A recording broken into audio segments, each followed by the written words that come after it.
There's a lot of people na walang idea of what is CKD or chronic kidney disease. Before, ganito rin ako, wala akong idea about dyan. Akala ng iba ay simpleng sakit lang ito na ipahinga mo lang ay okay ka na. Pero hindi. Kasi buong buhay naming mga dialysis patients, halos sa treatment na po umiikot. 2 times or 3 times a week kami pumupunta sa hospital para makapag-treatment. At yan ay lifetime treatment na. Kapag nag-skip kami ng treatment, kami rin ang mahihirapan. Marami kaming mararamdaman na hindi maganda sa aming katawan.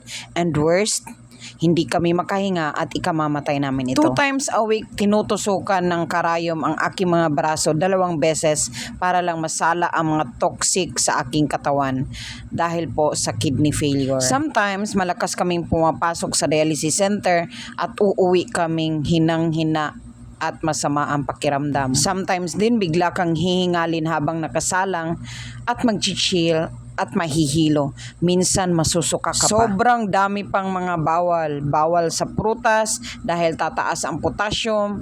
Ibig sabihin pag magtaas ang potassium namin, delikado po yan. Dahil ang resulta niyan, cardiac arrest. Limitado po kami sa tubig dahil ang resulta niyan, magmamanas po kami at hingalin. Bawal din po kami mapagod dahil hindi ka talaga makahinga. Bawal din po sa matatabang pagkain dahil tataas ang iyong blood pressure. Cardiac arrest na naman ang resulta niyan. Madalas pang bumababa ang aming hemoglobin or pulang dugo, kaya kailangan namin ng iposino injection na napakahapdi.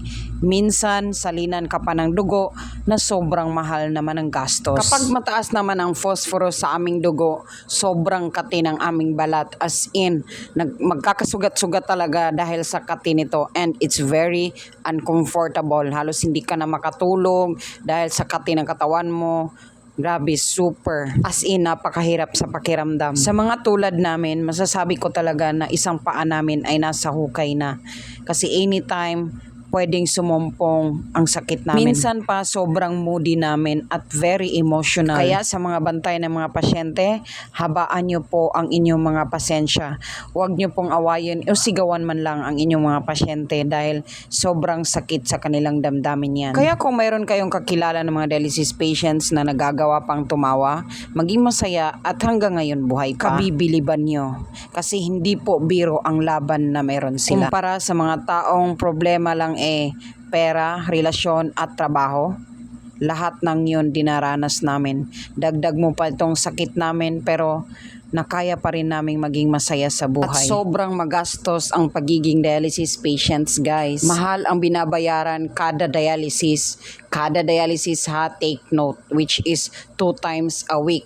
And then, meron ka pang maintenance. Kung itotal mo talaga sa isang buwan, kulang pa ang 50,000 pesos. Kaya napakahirap talaga, guys, as in. Tapos pinanganak ka pang mahirap. Grabe na jud ni.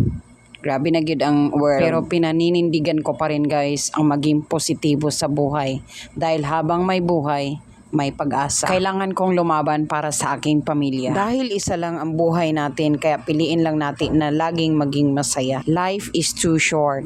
Live it while you have it. Thank you so much for watching, guys. I hope na-inspire kayo sa aking munting mensahe and munting experience. Please don't forget to like, share, and subscribe to my channel. If you have questions, suggestions, reactions, you can comment down below. Maraming salamat. I love you all. God bless. Mwah!